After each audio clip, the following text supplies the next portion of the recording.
Baik, kita akan lanjut kembali ya ke materi kita. Nah, ada model Antonovsky dan Katz ya. Nah, model ini fokusnya adalah perilaku kesehatan preventif ya, atau perilaku kesehatan pencegahan. Nah, ada 3 golongan variabel yang diidentifikasi sebagai determinan dalam perilaku pencegahan gangguan kesehatan gigi ya. Ini contohnya untuk kesehatan gigi. Nah, yaitu motivasi predisposisi, kemudian variabel kendala, dan variabel kondisi. Jadi ada 3 variabelnya. Nah, untuk motivasi predisposisi, bahwa setiap perilaku ada motivasinya, yaitu untuk mencapai suatu tujuan. Nah, otomatis perilaku kita pasti ada motifnya ya. Nah, untuk apa sih kita berperilaku seperti ini agar tujuan yang kita inginkan dapat tercapai. Nah, ada tipe 3 tujuan orang melakukan perilaku pencegahan penyakit ya, yang masing-masing orang itu berbeda. Nah, contoh yang pertama, untuk meningkatkan derajat kesehatan atau menghindari kemungkinan sakit. Nah, jadi ada orang yang mau mencegah penyakit agar derajat kesehatannya menjadi meningkat dan dia tidak terkena atau terjadi suatu penyakit. Nah, kemudian ada juga untuk mendapatkan persetujuan orang-orang terdekat ya, misalnya karena permintaan dari keluarga, permintaan dari orang tua, permintaan dari suami, atau permintaan dari istri. Nah, kemudian yang ketiga adalah untuk memperoleh pengertian agar perilaku tertentu disetujui atau diakui sendiri manfaatnya. Jadi ada 3 motivasinya. Nah, kemudian untuk variabel kendala adalah yang merintangi orang yang telah termotivasi untuk melakukan suatu perilaku kesehatan. Nah, misalnya tadi dia sudah termotivasi ya, dia mau mencegah penyakitnya. Nah, namun ternyata ada kendala yang menyebabkan dia yang tadinya termotivasi ya, nah itu menjadi ragu ya, atau tidak jadi untuk melakukan perilaku kesehatan ya. Nah, variabelnya ada 2, faktornya ada 2. Yang pertama adalah internal, kurang pengetahuan tentang perilaku sehat dan ketakutan dalam pengobatan ya. Nah, kemudian yang eksternalnya kurangnya sumber daya. Nah, ataupun dia sudah mau ya, dia sudah mau mencegah atau dia sudah mau melakukan pengobatan. Nah, namun dia terkendala dengan sumber daya. Dia tidak punya uang ya, ataupun dia punya waktu, malah dokternya yang tidak ada gitu. Ataupun dia punya uang, dokternya ada, tapi dia tidak punya waktu untuk datang ke pelayanan kesehatan. Nah, kemudian yang ketiga adalah variabel kondisi. Nah, variabel kondisi ini yang pertama, tingkat pendidikan sama halnya mengurangi kendala. Nah, jadi pendidikan seseorang juga kadang-kadang mempengaruhi dari kendala ya. Kemudian pengalaman kesehatan sebelumnya dan juga status sosial ekonomi. Nah, kemudian yang kedua, perilaku protektif, yaitu melindungi tubuh dari gangguan penyakit ya, misalnya dengan menggunakan imunisasi ya, atau menggunakan kondom agar terhindar dari penyakit HIV/AIDS ya. Nah, atau yang simpelnya misalnya menggunakan helm agar tidak terjadi kecelakaan, atau jika terjadi kecelakaan lalu lintas maka dapat melindungi kepala. Nah, kemudian perilaku promotif yaitu peningkatan kualitas atau derajat kesehatan ya, konsumsi vitamin, olahraga, kemudian menu makan diatur dengan makanan-makanan yang bergizi, dan berat badan juga diatur. Nah, karena kalau berat badan terlalu kurus ya, itu tidak baik, dan juga kalau misalnya over juga tidak baik. Nah, kemudian perilaku sakit. Nah, perilaku sakit adalah tindakan yang dilakukan orang yang merasa dirinya sedang sakit agar memperoleh kesembuhan. Nah, jadi kalau tadi perilaku kesehatan, upaya yang dilakukan oleh seseorang yang sehat agar dia tidak sakit. Nah, sedangkan perilaku sakit, tindakan orang yang merasa dirinya sedang sakit agar memperoleh kesembuhan. Nah, perilaku sakit ini adalah cara seseorang bereaksi terhadap gejala-gejala penyakit yang dipengaruhi oleh keyakinannya terhadap apa yang harus diperbuat untuk menghadapinya.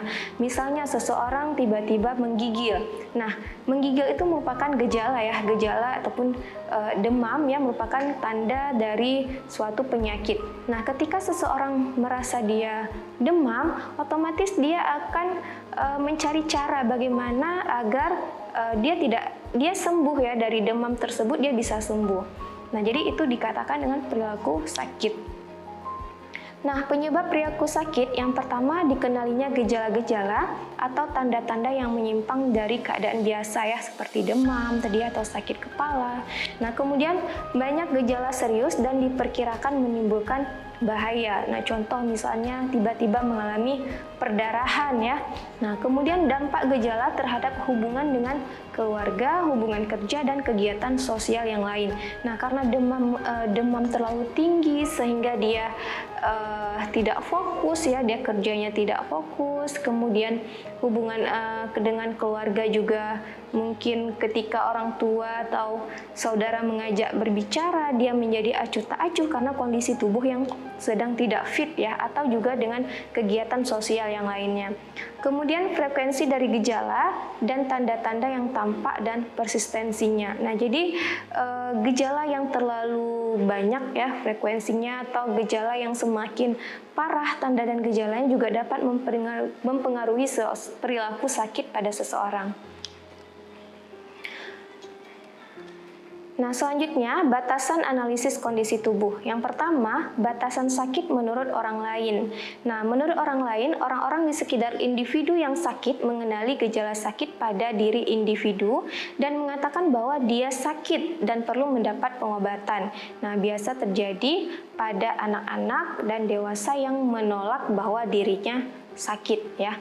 Nah, misalnya dia wajahnya sudah pucat ya. Nah, menurut individu tersebut dia nggak sakit. Nah, tapi orang lain yang melihat wajahnya yang pucat ya, nah ataupun matanya yang sudah mulai menguning ataupun konjungtivanya yang pucat. Nah, orang lain yang bilang, oh kamu sedang sakit. Nah, padahal individunya tersendiri merasa bahwa dia tidak sedang sakit.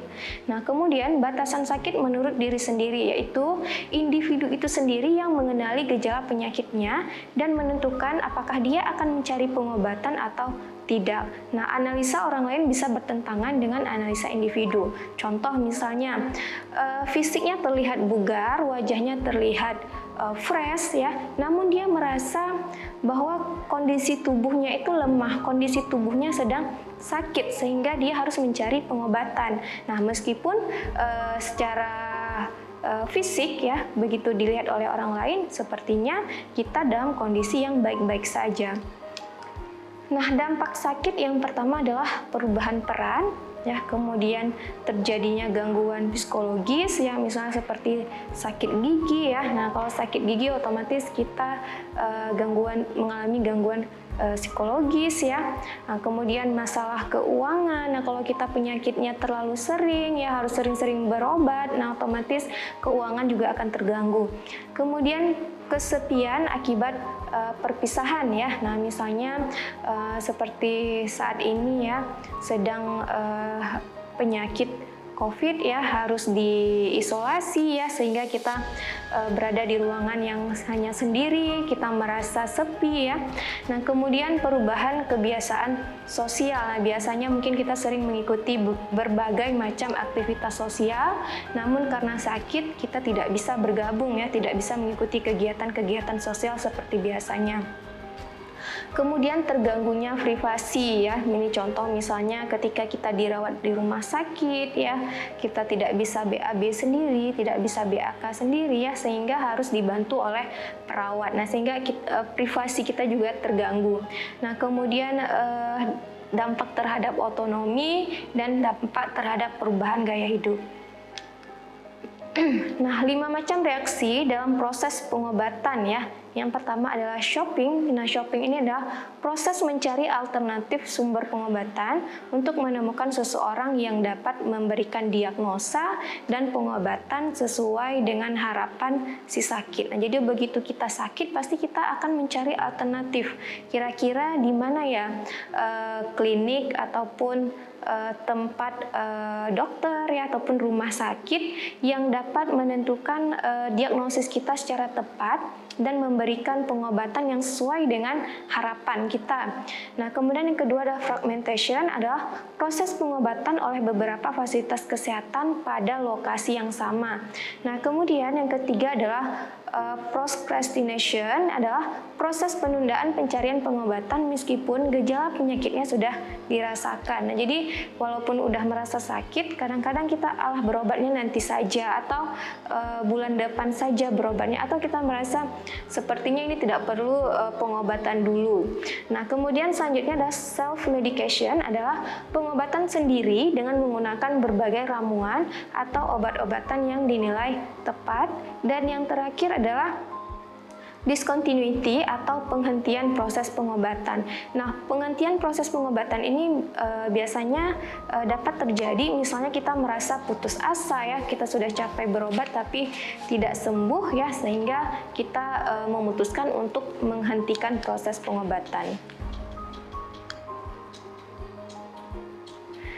Baik, pertemuan kita sampai hari ini kita akhiri sampai di sini. Nah, nanti kita akan bertemu di kesempatan yang lainnya, dan jika ada pertanyaan yang ingin ditanyakan, boleh langsung menghubungi kontak di bawah ini.